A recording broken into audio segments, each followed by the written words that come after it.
নমস্কার বন্ধুরা, এই মুহূর্তের বড় খবর।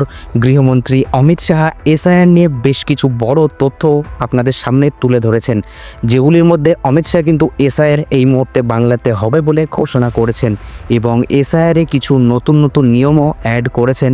তো চলুন আমরা জেনে নিই অমিত শাহর মুখ থেকেই তিনি কি বললেন এবং তিনি এসআইআর নিয়ে আরও কি প্ল্যান করছেন এবং তিনি এসআইআরকে সমর্থন করছেন কিনা। তো চলুন বন্ধুরা, পুরোটাই কিন্তু আমরা জেনে নিই তারই মুখ থেকে। कोई घुसपैठिया कर सकता है क्या? करना चाहिए क्या? हमारे लोकतंत्र की मूल बात हमारा चुनाव है और चुनाव के अंदर मूल इकाई मतदाता सूची और मतदाता है। जो देश का नागरिक नहीं है वो कैसे देश का मतदाता बन सकता है? हमारे देश का मुख्यमंत्री कौन, राज्य का मुख्यमंत्री कौन हो, देश का प्रधानमंत्री कौन हो, वो विदेशी नागरिक तय करेंगे क्या? और क्या मिर्ची लगी है उनको?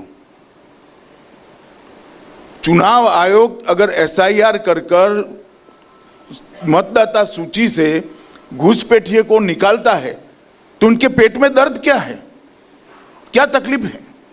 क्योंकि उन्होंने घुसपैठ होने देकर वोट बैंक क्रिएट किया है जिसके आधार पर वो सत्ता पर रहना चाहते हैं। और हम as a Bharatiya Janata party चुनाव आयोग के इस फैसले का स्वागत करते हैं कि पूरे देश में एसआईआर होना चाहिए और चुन कर घुसपैठियों को डिलीट करना चाहिए। बंगाल झारखंड में हमारी सरकारें नहीं हैं।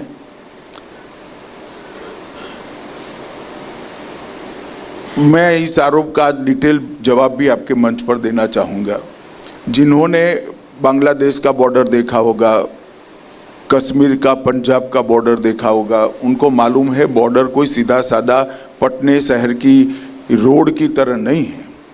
वहाँ सैकड़ों नदी नाले हैं, बड़ी बड़ी नदियाँ हैं, बड़े घने जंगल हैं, ऊंची पहाड़ियों की चोटियाँ हैं, पत्थरों से बनी भी बॉर्डर है जहाँ फिजिकली भौतिक स्वरूप में फेंस लगाना संभव ही नहीं है। वहाँ पर 24 घंटे निगरानी भी संभव नहीं हो पाती। बारिश के समय में तो बड़ी से बड़ी निगरानी की बोट भी बहकर चली जाए, गंगा इतने फोर्स से बहती है।